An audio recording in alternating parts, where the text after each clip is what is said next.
Une hausse généralisée de 20% des dossiers ouverts pour discrimination. C'est ce que révèlent les derniers chiffres publiés par UNIA, le Centre interfédéral pour l'égalité des chances. C'est la plus forte augmentation jamais enregistrée et il s'agit surtout de discrimination à l'embauche. Sophie Mergen.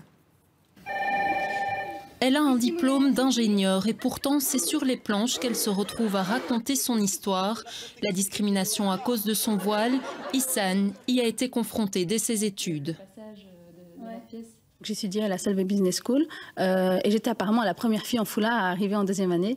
Et là, un professeur m'a demandé en fait de soit retirer mon foulard, soit de quitter le cours. Et puis au moment de chercher un emploi, le problème du voile est encore remonté à la surface. Comme j'avais une distinction en fait l'année précédente, on me contactait systématiquement.